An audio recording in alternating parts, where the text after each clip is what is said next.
Look at Tessa. Tessa. You can make your own at home. It's really easy. A little bit of instant coffee, some hot water, some milk, pumpkin pie spice. I actually put a scoop of protein powder in that. So high protein. Throw the protein in there. Yeah, of course, Tessa. Come on, weight loss. Yeah, and so if you're at Starbucks, they also have different types of milk now. They have almond milk and soy milk and things like that.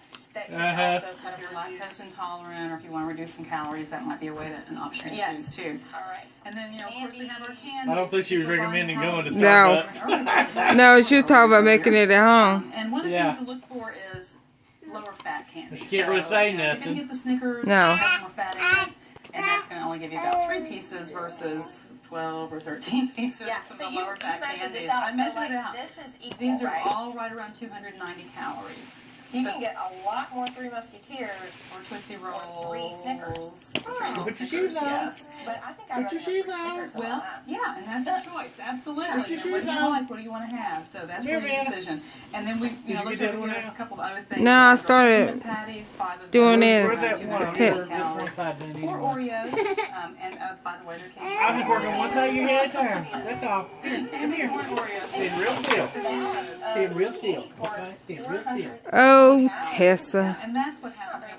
No, it's not. And people will buy a bag and they think, oh, that's a little bag. It's not that many calories. But then they eat the whole thing. They don't realize they just had, a third or a fourth or maybe half of those calories, depending on what they're doing. And these are kind of good little. I'm trying to do it easy. For children.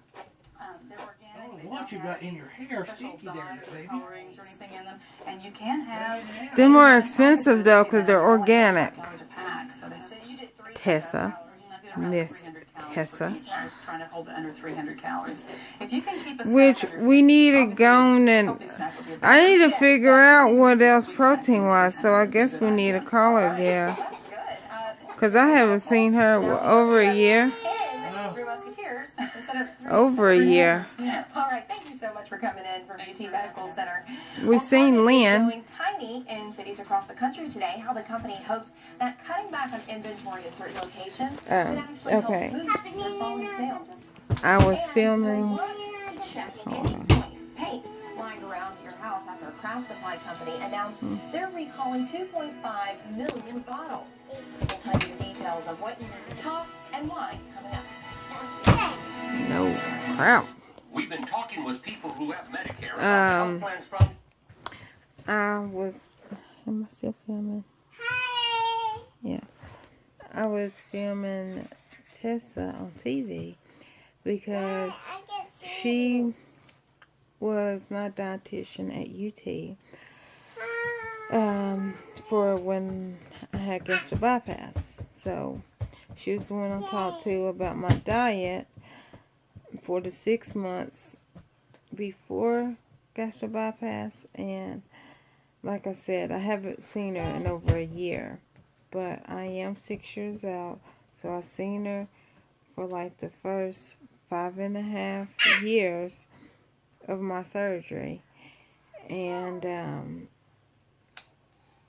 or at least 5 years of my surgery.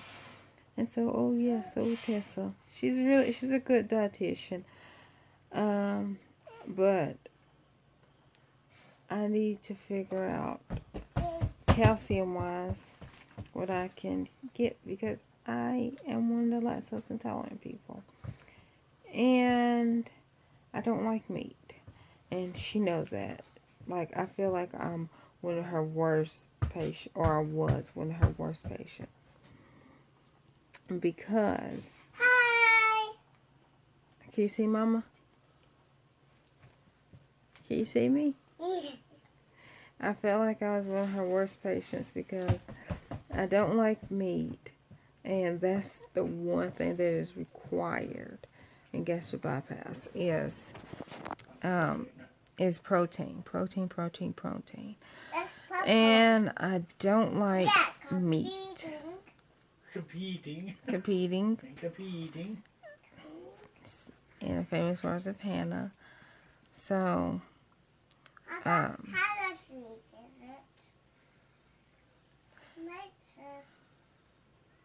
trying to figure out what that was. Breast cancer research, something. But yeah, so need to get old Tessa back in my in my doctor rotations, I should say.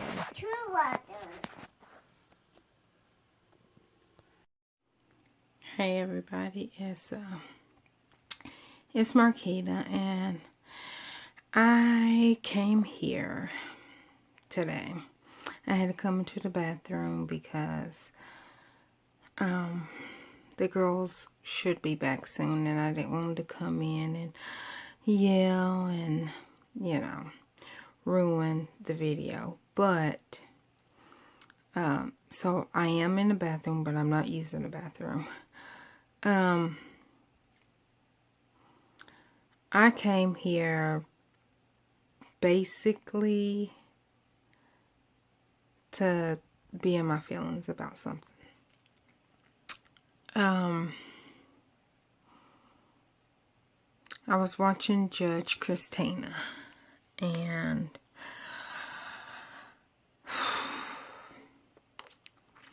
she had a woman owner as a surrogate, and the woman had severe morning sickness, and the doctor told her, well, you have severe morning sickness, and it's only going to get better after you have the baby. So she decided to have an abortion. Now, this is just my opinion. First of all, if it was her baby, I still don't think she should have had an abortion. But second of all, it wasn't even her baby. It was a couple that could not get pregnant, that went through years of in vitro fertilization and miscarrying, and going through and you know, getting the eggs removed and tested, which I have never did that. I have never been pregnant. Wish I have, but I have never been pregnant. And, you know, therefore, never got my eggs taken out to get tested or anything. Don't have the money. I would if I could. But for the fact that I can't have kids, and then I, you know, spent my money to get my eggs taken out and tested, and my husband got his sperm tested and everything, and then we put a healthy, viable egg in you, and you carried it for 2 months or 9 weeks, and because you were having severe morning sickness, you killed my baby. Now, on the surrogate side, who wants to be sick for 40 weeks? Let's just say that she goes to full term, don't have it a week early. Let's say 40 weeks. Let's say that she's that, like, I don't know if she has any other kids. Let's just say she's that rare type where she carries kids for 42 weeks, you know. Like, who wants to be sick for that long? But in my opinion, that's the risk you take when I'm really trying not to be judgmental, because I'm on the side of the baby. That baby was healthy. It was nothing wrong with the baby.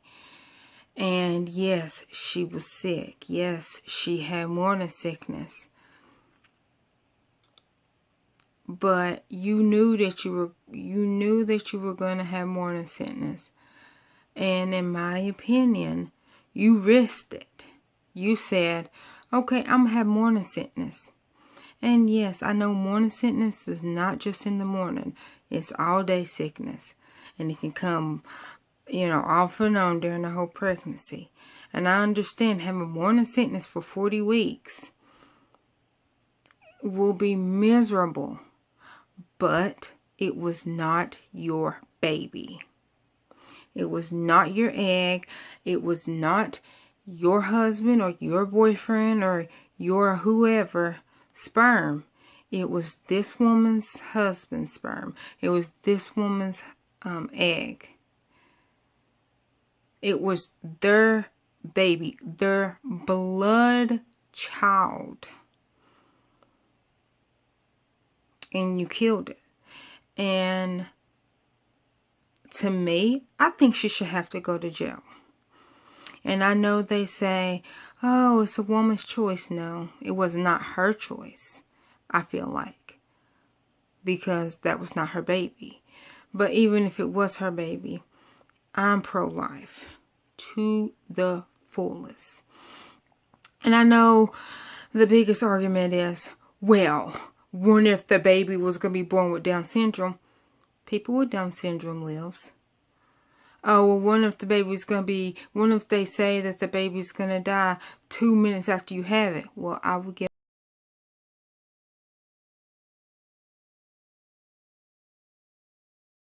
give that baby the best 2 minutes of its life. That to me does not justify abortion. And I know some people like, okay, what if it's an incest baby? It would be hard, but I still will not kill my child. Because that child was not asked to be conceived. It was not asked to be born. But, in my opinion, if your baby is conceived during incest, God forbid, but it lives, in my opinion, God wanted you to have the baby.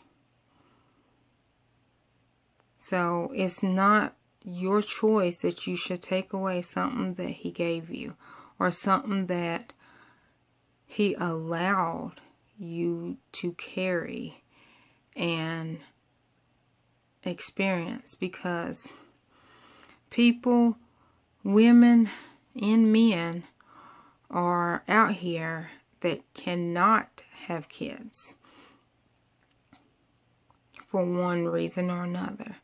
And not like I'm one of them. Like I have never been pregnant. I'm 32. And I have never been pregnant. Not even one time. And it wasn't lack of trying. Not trying to be TMI. But, I mean, I've been wanting a child since I was 10. And no, I did not try when I was 10. I don't want everybody to be like, oh my gosh, she was a little, oh. No. Like, I tried at 18 until 31. And,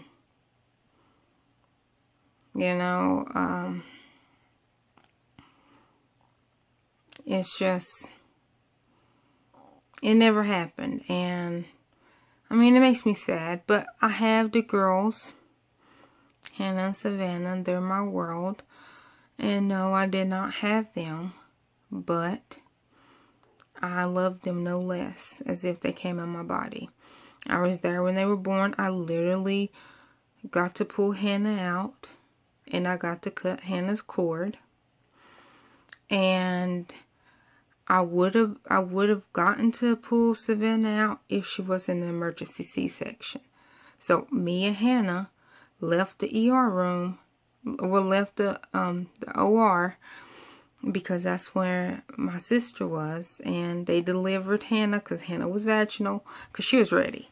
And she was like ready a little over a week before they were born. And so she was ready to come. She was already down there. It was just like waiting for the water to break. But yeah. So, you know, Hannah was ready. Pulled out Hannah. Got the cord. We sit there, you know, me and my sister, we held her, waiting for Savannah to come. And about an hour and 30 minutes later, they had to do an emergency C-section because Savannah just won't come down. She was okay. Her blood pressure, everything was okay, but my sister was slowly hemorrhaging. And she didn't die. She's still alive. God bless. You know, thank God. But she could have. She could have died. But she didn't. So that's why Savannah was an emergency C-section. But I didn't get to cut Savannah's cord. And as soon as she was born, they wiped her off. They made sure she was breathing okay. And then they brought her out to me and Gary. And she got to meet Hannah outside the womb and get to meet me and Gary. I call him my little teddy bear head, because she has like a little teddy bear face. That's my little mutt bunk. I call them both my little mutt bunk or mutt chunk. And but anyways, they're my babies. I love them to death, and I could not imagine not having them. So I so feel for the couple that never gets to hold their baby, never gets to be with their baby, because a woman decided that I don't want to be sick. I don't want to have morning sickness, so I'm going to kill your baby. That's not okay. It's not okay.